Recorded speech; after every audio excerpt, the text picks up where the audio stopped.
Et si tout ce que vous cherchez s'était déjà produit en vous? Il y a un silence qui n'apparaît qu'avant la transformation. Vous le connaissez, non pas parce que vous l'entendez avec vos oreilles, mais parce que vous le ressentez au plus profond de votre être. C'est le calme après le chaos, lorsque votre cœur vous murmure une vérité ancestrale. C'est déjà accompli. Et pourtant, vos yeux continuent de chercher des preuves dans le monde. Votre corps se crispe encore dans l'incertitude. Vous croyez, mais vous ne ressentez pas toujours. Vous avez confiance, mais pas toujours pleinement. Et c'est dans cet espace intermédiaire si délicat que réside votre véritable pouvoir. Neville Goddard disait que la loi de l'Assomption n'est pas une question d'espoir. Il ne s'agit pas de souhaiter, ni même de visualiser plus intensément. Il s'agit d'être, assumer, c'est habiter, vivre dans la finalité, non pas comme un fantasme, mais comme un nouveau lieu psychologique. Cela signifie que vous cessez de rendre visite à vos désirs, pour commencer à y résider. Lorsque vous vivez dans l'état du souhait accompli, vous ne vous projetez pas dans le futur, vous acceptez une nouvelle version de la réalité comme votre vérité intérieure. Ce n'est pas de la magie, c'est une question d'identité. On ne répète pas un souvenir, on le revit, et la manifestation fonctionne de la même manière. Si votre désir est encore quelque chose que vous espérez atteindre, il n'est pas encore devenu votre mémoire intérieure. Vous le traitez toujours comme une possibilité lointaine, au lieu d'une vérité familière. La loi fonctionne lorsque la scène que vous imaginez devient si intime, si répétée, si sensoriellement réelle, que votre subconscient l'absorbe comme quelque chose qui s'est déjà produit. Voilà la graine. La réalité physique n'en est que l'écho. Bruce Lipton enseigne que le subconscient est un enregistrement du passé. Mais voici le pouvoir caché. Vous pouvez réécrire cet enregistrement avec un nouveau souvenir émotionnel, un nouveau passé, choisi délibérément. Lorsque vous assumez quelque chose comme étant réel, lorsque vous le ressentez comme accompli, votre corps cesse de réagir au manque et commence à se comporter comme si le résultat était inévitable. Ce n'est pas une illusion, c'est de la création consciente. Et cela ne commence pas par l'effort, mais par l'acceptation. Mais peut-être qu'une partie de vous y résiste. Peut-être vous êtes-vous déjà dit « j'y crois », mais je ne le ressens pas. Et ce n'est pas une faille, c'est le seuil du changement. Car l'Assomption n'est pas seulement une croyance, c'est une incarnation. Le sentiment n'est pas quelque chose que l'on attend, c'est quelque chose que l'on s'autorise. Et lorsque vous vous autorisez à ressentir que votre désir est déjà réel, le pont entre les mondes commence à se former. Invisible, précis, irrésistible. Ce n'est pas juste de la théorie, c'est la loi spirituelle la plus profonde. L'acte intérieur est la graine. Le monde physique est l'écho. Le monde n'initie pas le changement, c'est vous qui le faites. De l'intérieur, discrètement, régulièrement, par la répétition, par la conviction, par l'abandon. Alors aujourd'hui, nous commençons. Pas en poursuivant, pas en réparant, mais en assumant. Non pas parce que nous espérons que ça marche, mais parce que nous savons que c'est déjà accompli. Et maintenant, laissons le monde suivre. L'attente porte en elle une vibration cachée, une qui affirme tranquillement. Ce n'est pas encore là. Et peu importe à quel point vous visualisez, affirmez ou croyez consciemment, si votre posture intérieure est toujours celle de l'attente, alors l'Assomption n'a pas encore pris racine. La vérité est dérangeante, mais libératrice. L'attente est l'énergie de l'absence déguisée en espoir. Elle dit à l'univers « Je ne le suis pas encore, je ne l'ai pas encore ». Et le miroir reflète donc exactement cela. Quand vous assumez que quelque chose est déjà à vous, l'attente disparaît. Non pas parce que vous avez abandonné, mais parce que votre système nerveux ne perçoit plus de décalage. Il est entré en congruence, dans le déjà là, dans une normalité presque banale. Car c'est à cela que ressemble la véritable Assomption. Pas de l'euphorie, pas une excitation constante, mais une certitude calme et tranquille, comme un souvenir qui ne vous surprend plus. Vous ne vous réveillez pas ravi que le soleil se soit levé, vous vous y attendez. Il en va de même pour votre désir, lorsqu'il devient votre état intérieur. Beaucoup de gens confondent désir et distance. Mais plus vous le poursuivez, plus vous vous prouvez à vous-même qu'il n'est pas là. Le paradoxe est vif et sacré. Ce n'est que lorsque vous cessez de tendre la main qu'il commence à arriver. Le monde répond à votre identité dominante, pas à votre souhait intellectuel. Le travail n'est donc pas de jouer un rôle pour obtenir le résultat, mais de l'habiter si complètement que vous en oubliez que vous avez jamais eu besoin d'attendre. C'est ici qu'intervient une pratique subtile et puissante. Ajoutez de la banalité à votre vision. Imaginez les petites choses, les détails habituels et sans éclat de votre vie manifestée. Pas le point culminant, mais l'arrière-plan. Vous n'êtes pas en train de gagner au loto. Vous vous brossez les dents dans la maison de vos rêves.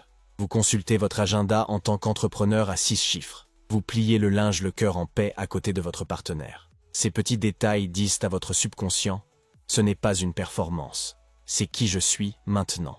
L'Assomption n'a pas besoin de se prouver. Elle doit être portée comme une seconde peau.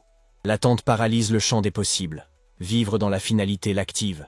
C'est pourquoi la question n'est pas « quand est-ce que ça va arriver ?», mais plutôt « qu'est-ce que j'arrêterais de faire si je l'avais déjà ?» Le vrai changement se produit là, lorsque votre comportement commence à refléter la présence au lieu de l'absence. Non pas parce que vous faites semblant, mais parce que vous avez emménagé. Méfiez-vous de l'énergie de la vérification, le tueur silencieux de la foi. Tout commence par un coup d'œil, un moment de curiosité déguisé en contrôle. Vous ouvrez votre application, regardez votre solde bancaire, parcourez votre boîte de réception, cherchez sur votre téléphone ce message que vous espérez avoir reçu. Et à cet instant, l'Assomption s'effondre. Non pas parce que vous vouliez la détruire, mais parce que vous avez déplacé votre pouvoir de l'être vers le mesuré, de la présence vers la preuve.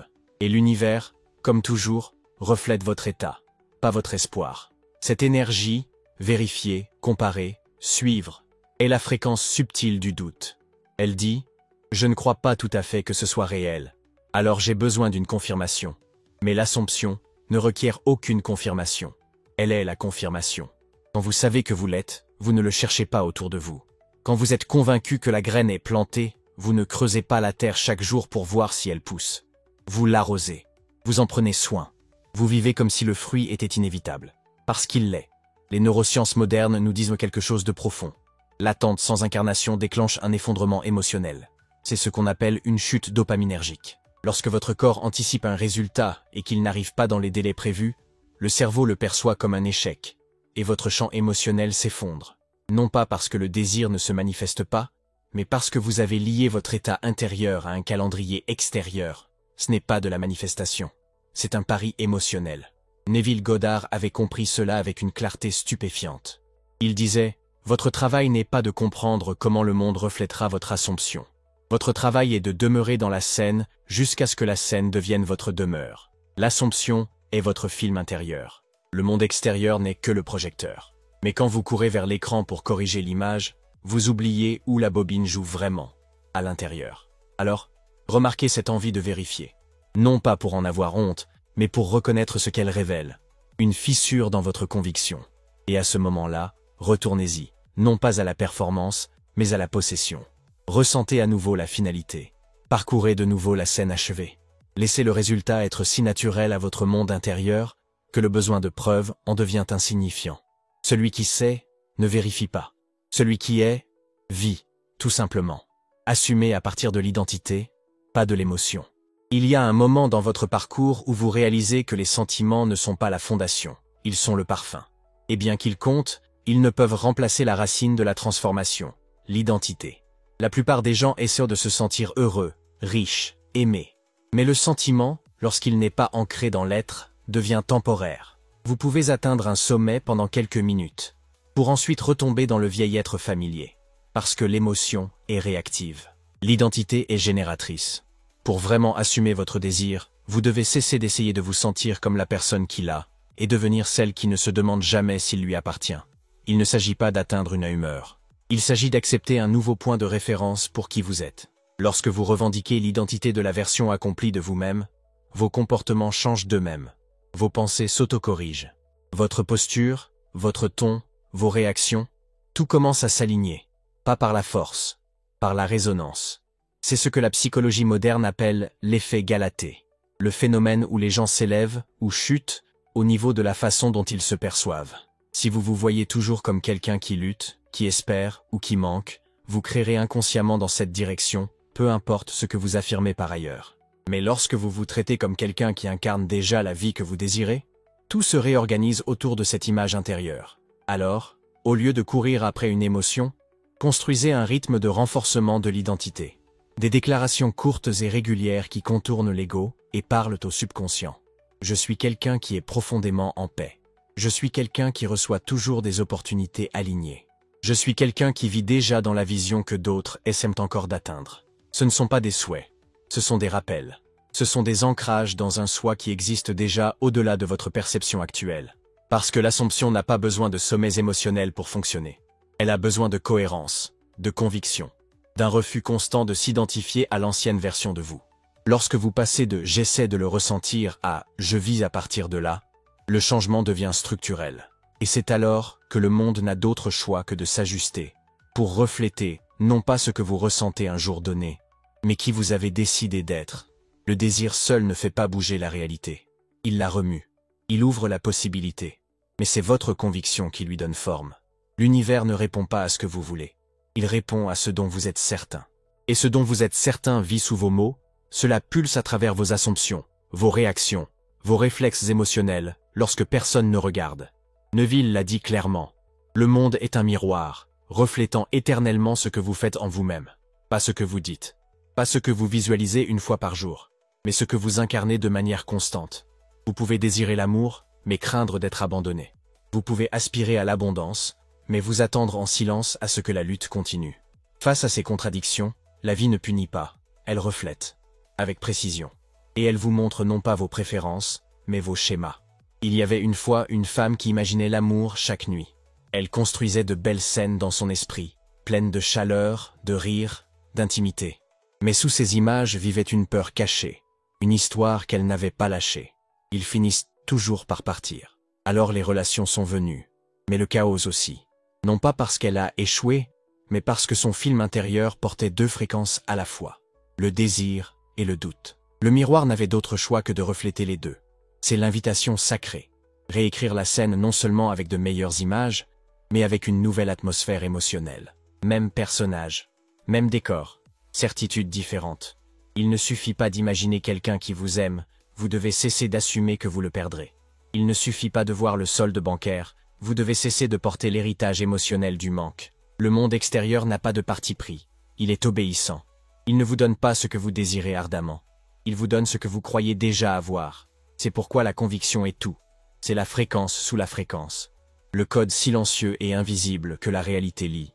Et plus votre conviction est profonde, moins vous aurez besoin de chercher des preuves. Parce que le miroir sera trop clair, trop spécifique, trop exact pour être ignoré. Il l'a toujours été. La rareté ne crie pas toujours. Souvent, elle murmure dans le langage de la raison. Elle ressemble à « il faut juste que je sois pragmatique » ou « soyons réalistes ». Et pourtant, sous ces mots vit la même vieille peur. Et si ça n'arrivait pas? Et si j'étais stupide d'y croire? Et si j'étais déçu, encore une fois? Ce ne sont pas des préoccupations rationnelles. Ce sont les échos d'un système nerveux entraîné à s'attendre au manque, déguisé en voie de la prudence. Vous avez été conditionné, peut-être par la famille, peut-être par des échecs passés, peut-être par la répétition de la survie, à croire que le scepticisme est une sécurité, qu'espérer trop est dangereux, que rêver trop grand est naïf. Mais ce conditionnement n'est pas la vérité, c'est une mémoire, et votre biologie a appris à associer l'inconnu à la menace, même si cet inconnu est tout ce que vous avez toujours désiré. C'est ce que Joe Dispenza veut dire quand il dit que le corps mémorise le manque comme une sécurité. Vous ne faites pas que penser la rareté, vous la ressentez. Et ce sentiment crée une boucle de rétroaction. La peur de la déception déguisée en réalisme émotionnel. Mais l'assomption ne vit pas dans la logique. Elle vit dans le corps. Elle vit dans la répétition. Elle devient naturelle au moment où vous la traitez non pas comme une récompense à mériter, mais comme un état par défaut à accepter. Celui qui assume vraiment n'est pas plus talentueux. Il est plus familier avec son désir. Il a cessé de se demander « est-ce possible ?» et a commencé à se comporter comme si c'était déjà d'une normalité banale. Il n'attend pas de confirmation. Il respire comme si c'était accompli. Et oui, votre ancien esprit résistera. Il argumentera. Il citera le passé. Mais la rébellion sacrée est la suivante. Vous choisissez une nouvelle vérité intérieure, même si l'extérieur la contredit encore. Vous dites « je n'ai plus besoin de preuves pour croire ». Vous laissez votre assomption devenir le lieu d'où vous vivez, et non le but vers lequel vous marchez. C'est ainsi que vous démantelez l'illusion d'être réaliste. Non pas en la combattant, mais en refusant tranquillement d'en faire votre boussole. Parce que ce qui semble logique n'est souvent que ce qui est familier. Et ce qui n'est pas familier ressemble à un risque. Mais dans la vérité spirituelle, le seul risque est de trahir la version future de vous-même. En restant fidèle à une peur qui, au fond, n'a jamais été la vôtre. Vous le sentez au début. Une vague de clarté, une explosion de conviction. Le désir semble vivant, réel, déjà vôtre.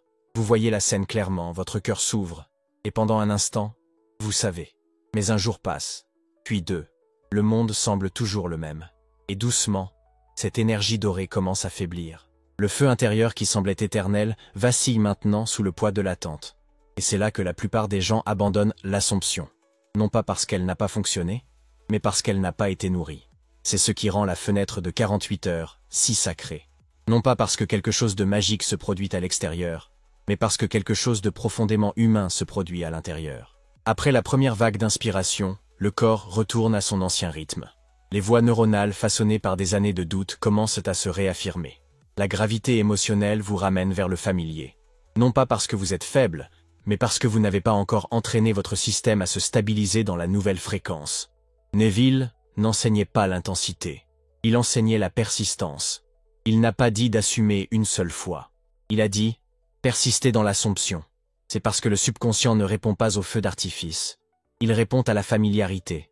Et la familiarité se construit par le rythme, comme un muscle entraîné au fil du temps, avec patience, avec souffle. La baisse d'énergie après 48 heures n'est pas un échec. C'est le moment du choix. Allez-vous retourner à l'attente?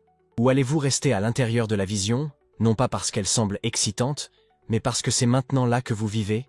Il y a une technique qui aide ici. La répétition avec variation. Vous n'avez pas à revivre la même scène mot pour mot. Au lieu de cela, entrez-y sous différents angles.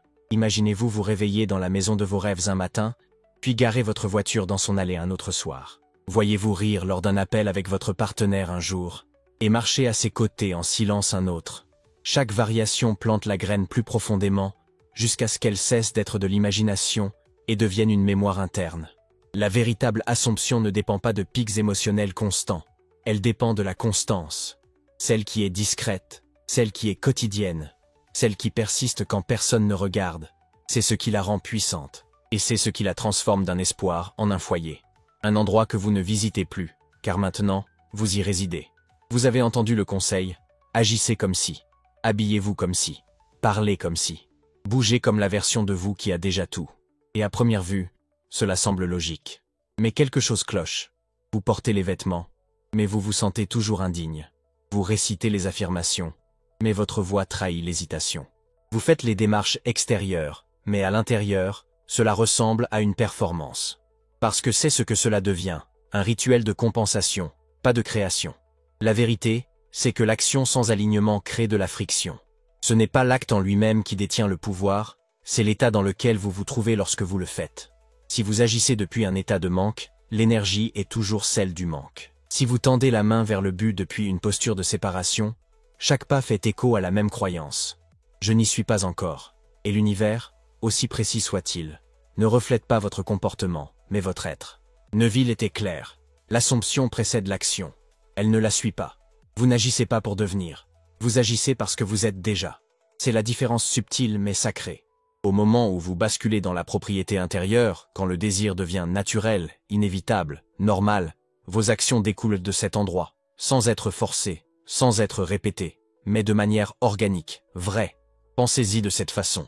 Quand vous croyez vraiment que vous êtes la personne qui a sa place dans la pièce, vous n'avez pas besoin de mimer la confiance. Vous entrez différemment, non pas parce que vous avez pratiqué une posture, mais parce que vous ne remettez plus en question votre présence. C'est cette énergie qui déplace des montagnes, pas le bruit, pas l'effort, mais la certitude. La clé n'est donc pas de jouer un rôle. La clé est de posséder, d'incarner le résultat si profondément que vos mouvements extérieurs deviennent des reflets et non des stratégies. Vous n'êtes plus en train d'agir comme si. Vous êtes, tout simplement. Et l'être est suffisant. Il l'a toujours été. Vos amis pourraient être le retard. Non pas parce qu'ils veulent vous nuire, non pas parce qu'ils manquent d'amour, mais parce que chaque relation que vous entretenez est un miroir. Et si votre environnement reflète une version dépassée de vous, celle qui doute encore, qui hésite encore, qui se sent encore indigne, alors ce reflet vous ramènera doucement, constamment, vers le moi que vous avez dépassé. Non pas par le conflit, mais par la résonance. Nous sommes programmés pour la connexion. Les neurones miroirs de votre cerveau répondent aux états émotionnels de ceux qui vous entourent. Lorsque les personnes les plus proches de vous portent l'incrédulité, la rareté, le cynisme, votre système nerveux l'absorbe, même lorsque vous êtes consciemment en désaccord. C'est pourquoi passer du temps avec quelqu'un qui est bloqué dans la peur peut vous épuiser. Non pas parce que vous ne l'aimez pas, mais parce que son reflet ne s'aligne pas avec la version de vous que vous êtes en train de devenir. Il ne s'agit pas d'éliminer des gens de votre vie. Il s'agit de devenir sélectif sur le plan vibratoire. Vous commencez à choisir, instant après instant, quelle voix vous intériorisez. L'énergie de qui vous autorisez à façonner votre perception de vous-même. Parce que l'Assomption est délicate. Et à ses débuts, elle a besoin d'être nourrie. Elle a besoin d'alignement. Elle a besoin d'être soutenue par des environnements intérieurs et extérieurs qui affirment sa vérité, même en silence. Il existe un chemin puissant pour traverser cela. Créez un mentorat invisible. Dialoguez intérieurement. Construisez une relation avec votre moi supérieur, avec la version de vous qui est déjà arrivée. Laissez-la parler plus fort que le monde. Laissez ces mots remplacer les doutes que vous avez hérités des autres. Vous n'avez pas besoin de permission pour changer. Mais vous devez protéger la graine de votre nouvelle identité jusqu'à ce qu'elle soit assez forte pour pousser toute seule. Et quand elle le sera, quand votre Assomption deviendra stable, incarnée, imperturbable, les reflets autour de vous changeront. Certaines personnes s'élèveront pour vous rejoindre, d'autres s'éloigneront, mais l'alignement demeurera. Non pas parce que vous avez forcé le monde à suivre, mais parce que vous avez enfin cessé de suivre le monde. Vous pouvez fermer les yeux et voir l'image. Vous pouvez ressentir la joie, la gratitude, la légèreté. Vous pouvez construire la scène parfaite, les clés de la voiture dans votre main, le contrat signé, l'être cher à vos côtés. Mais même avec tout cela, quelque chose semble encore distant. Comme si vous regardiez un beau film, mais que vous n'étiez pas pleinement à l'intérieur. C'est là que la plupart des gens abandonnent, non pas parce qu'ils manquaient d'imagination, mais parce qu'ils ont confondu visualisation et incarnation. La visualisation est l'étincelle, mais l'incarnation est le feu. Tant que la scène ne devient pas votre mémoire intérieure, tant qu'elle ne vous appartient pas émotionnellement, viscéralement, corporellement, votre subconscient la place toujours dans le futur, la traite toujours comme n'étant pas encore réelle. Et ainsi, le pont ne se forme jamais. Non pas parce que la scène n'est pas puissante, mais parce qu'elle n'a jamais été possédée, seulement visitée. Neville en parlait avec une clarté perçante. Votre Assomption, bien que fausse, si vous y persistez, se cristallisera en fait. Mais la persistance n'est pas seulement de la répétition. C'est de l'intimité. C'est de l'appropriation. C'est permettre à la scène de devenir si normale, si familièrement banale, que votre système cesse d'y réagir comme à un rêve, et commence à y répondre comme à un souvenir. C'est à ce moment-là que le changement quantique se produit, quand le subconscient cesse de se demander si, et commence à se préparer pour le présent. Il existe une technique subtile pour ancrer cela. N'entrez pas dans la scène elle-même, mais dans l'instant d'après. Pas la demande en mariage, mais le moment tranquille où vous vous brossez les dents le lendemain matin. Pas les applaudissements, mais le silence après que vous ayez quitté la scène. Pas la notification bancaire, mais le déjeuner ordinaire que vous prenez avec aisance et sans tension. Cette dernière image, le moment après le point culminant, est là où le subconscient se dit « ce n'est pas un pic, c'est une nouvelle normalité ». Et quand cela se produit, vous cessez de tendre la main. Vous cessez de jouer un rôle. Vous le portez, tout simplement, comme si c'était déjà arrivé, parce que dans votre monde intérieur, c'est le cas. Et le monde extérieur, avec tout son timing, sa logique et ses règles, commence à rattraper son retard, pas par pitié, mais par obéissance. Vous avez bougé, et le monde, fidèlement, doit suivre. Quand tout semble aller à l'encontre, renforcez votre conviction, n'abandonnez pas. Il y a un seuil sacré que presque tous les créateurs conscients rencontrent. C'est le moment où, après tout le travail intérieur, toute l'Assomption, tout l'alignement, la réalité semble se retourner contre vous. L'opportunité tombe à l'eau. La conversation ne se déroule pas comme prévu. Une vieille peur refait surface, et cela ressemble à une trahison, comme si tout ce en quoi vous croyiez s'effondrait. Mais si ce moment n'était pas un signe d'échec, mais la preuve que le pont est en train de se former, Neville appelait cela le pont des incidents, ces événements inattendus, souvent inconfortables, qui se déroulent entre l'Assomption et sa réalisation. Et parfois, ce pont n'a pas l'air magique. Il ressemble au chaos. Il ressemble à la perte. Il ressemble à ce que rien ne fonctionne. Mais sous cette apparence se cache une orchestration parfaite, réarrangeant votre monde extérieur pour correspondre à votre vérité intérieure. L'erreur est de penser que ces événements sont des punitions. Ils ne le sont pas. Ce sont des corrections. C'est là que votre Assomption est mise à l'épreuve, non pas par le monde, mais par vous. L'abandonnez-vous au moment où les circonstances la contredisent, ou vous ancrez-vous plus profondément dans la vérité que vous avez déjà revendiquée? Parce que l'Assomption n'est pas soutenue par des preuves, elle est soutenue par la loyauté. Vous êtes invité à rester fidèle à votre monde intérieur, même lorsque l'extérieur joue un ancien scénario. Et cette loyauté n'est pas passive. C'est une décision tranquille et puissante. Je reste celui ou celle que je suis devenu, peu importe à quoi cela ressemble. La sagesse stoïcienne rencontre ici l'enseignement de Godard. Vous n'avez pas besoin que le monde confirme votre vision. Vous devez la maintenir malgré la contradiction. Quand le compte en banque dit non, quand le texto n'arrive pas, quand la porte se ferme, c'est le moment de se souvenir. Le miroir est en train de rattraper son retard. Le délai n'est pas un déni. La résistance n'est pas un rejet. C'est un raffinement. C'est le dernier écho de l'ancien moi. Alors, vous ne bronchez pas. Vous ne reculez pas. Vous retournez, encore et encore, à l'état que vous avez choisi, à l'identité que vous avez revendiquée, au film intérieur que vous avez réalisé. Et à chaque souffle, chaque heure, chaque jour, votre monde extérieur commence à perdre son ancien script. Jusqu'à ce qu'un jour, sans drame, il corresponde simplement à ce que vous avez toujours su être vrai. Et vous réalisez qu'il n'a jamais eu le choix. Il n'attendait que votre oui inébranlable. Vivez-le d'abord, regardez-le suivre. La loi ne faillit jamais. Quelque chose de subtil s'est éveillé en vous. Cela peut ressembler à une chaleur qui se propage dans la poitrine, ou à un silence derrière les yeux, ou à un élargissement de l'espace intérieur. Une reconnaissance sans mots que le pouvoir que vous cherchiez autrefois n'a jamais été à l'extérieur de votre peau. Chaque chapitre que nous avons parcouru ensemble a été un dévoilement de ce secret. Nous avons commencé par le silence avant la transformation, traversé les pièges de l'attente et de la vérification, regardé derrière le masque du réalisme, persisté au-delà de la baisse des 48 heures, et franchi le pont des incidents qui ressemblent souvent au chaos. À chaque tournant, la même révélation a résonné. La réalité physique n'est pas l'initiatrice. Elle est l'écho de la conviction. Neville Goddard a insisté sur le fait que l'assomption n'est pas l'espoir mais l'habitation. Et Bruce Lipton a confirmé que le subconscient acceptera un nouveau passé, dès qu'une émotion est répétée avec une familiarité suffisante. Joe Dispenza a montré comment les réseaux neuronaux se reconfigurent lorsque nous ressentons un événement futur comme un fait présent. Et Greg Braden a démontré comment la cohérence cœur-cerveau amplifie ce processus, transformant la biologie en une biologie au service de la vision. Pris ensemble, leurs enseignements forment un fil unique et lumineux. Le monde se réorganise autour de qui vous acceptez d'être. Vous êtes la cause. L'extérieur est le miroir. Regardez un instant votre propre histoire. Souvenez-vous des heures passées à attendre une confirmation, à rafraîchir les écrans, à négocier avec le temps. Rappelez-vous comment chaque regard en quête de preuves affirmait silencieusement que la fin désirée manquait encore. Remarquez comment l'humeur a chuté après la première vague d'inspiration et que vous pensiez que la magie avait disparu. Reconnaissez maintenant que rien ne clochait chez vous.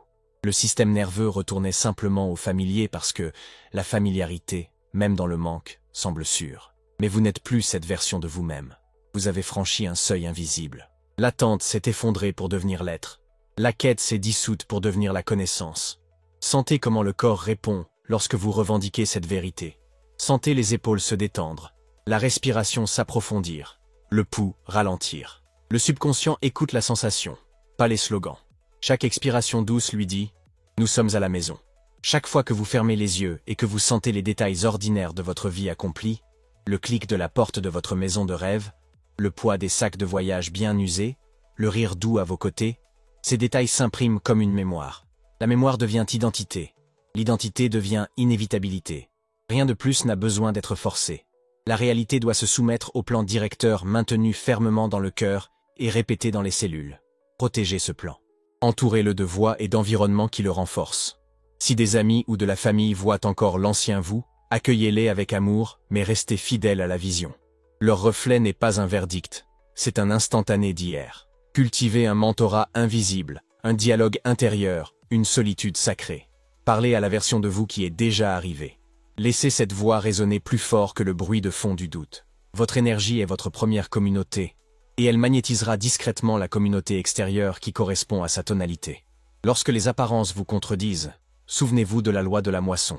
La terre doit se briser avant que les graines n'émergent. La tempête qui courbe les branches peut faire partie de la séquence exacte qui livre le fruit. Le contrat qui tombe à l'eau, le partenaire qui hésite, le compte qui baisse, chaque événement peut être le remaniement final nécessaire pour vous aligner sur la scène que vous avez déjà répétée. Ne discutez pas avec le miroir. Ajustez le regard intérieur. Restez inébranlable, comme la montagne qui a confiance dans les saisons. Et ainsi, l'invitation devient simple, presque trompeusement simple. Vivez-le d'abord. Réveillez-vous demain en tant que le mois accompli. Brossez-vous les dents dans la fréquence de l'achèvement. Buvez de l'eau avec l'attente calme de quelqu'un de financièrement libre. Marchez dans la rue avec la posture de celui qui est aimé et bienvenu. Parlez aux étrangers avec la générosité de celui qui déborde. Vous ne faites pas semblant. Vous vous souvenez. Vous déplacez la conscience, et le corps suit la conscience comme une rivière suit la gravité. Si le doute murmure, mais rien n'a changé, répondez avec une certitude tranquille. Tout a changé là où ça compte. Vous êtes passé derrière le rideau des apparences et avez réécrit le script à sa source. Le projecteur a un léger décalage, certes, mais le film est déjà monté. Des images d'abondance, des images d'intimité, des images de santé radieuse défilent sur la bobine. Bientôt, l'écran devra montrer ce que la bobine contient. Il n'a pas le choix. Imaginez votre vie comme une grande production cinématographique. Vous êtes à la fois scénariste, réalisateur, acteur principal et directeur de casting. Pendant des années, vous avez auditionné pour des seconds rôles. Survivant, lutteur, chercheur. Aujourd'hui, l'audition se termine. Aujourd'hui, vous vous attribuez le rôle principal que vous avez écrit en secret. Fermez la salle d'audition. Verrouillez la porte. Entrez sur le plateau de votre journée, en portant l'identité qui semblait autrefois hors de portée. Sous les lumières des moments ordinaires, laissez ce nouveau personnage respirer et s'étirer jusqu'à ce qu'il n'y ait plus de personnage, seulement vous. Et lorsque le générique de fin défilera un jour sur ce chapitre de votre voyage, vous verrez une seule ligne sous « Effets spéciaux ». L'Assomption, fidèlement incarnée par l'âme. Personne à l'extérieur ne comprendra peut-être à quel point le miracle s'est produit discrètement. Mais vous, vous saurez. Vous vous souviendrez du silence avant la transformation, de la répétition qui a sculpté une nouvelle pierre neuronale, du pont qui ressemblait à un effondrement mais qui était en fait une construction. Vous saurez que la loi n'a jamais failli, parce que vous ne l'avez jamais abandonné. Vivez-le d'abord. Regardez-le suivre. Et dans les 12 espaces entre ces deux actes, sentez la vérité ancienne s'installer dans chaque cellule. C'est accompli. C'est accompli. C'est accompli.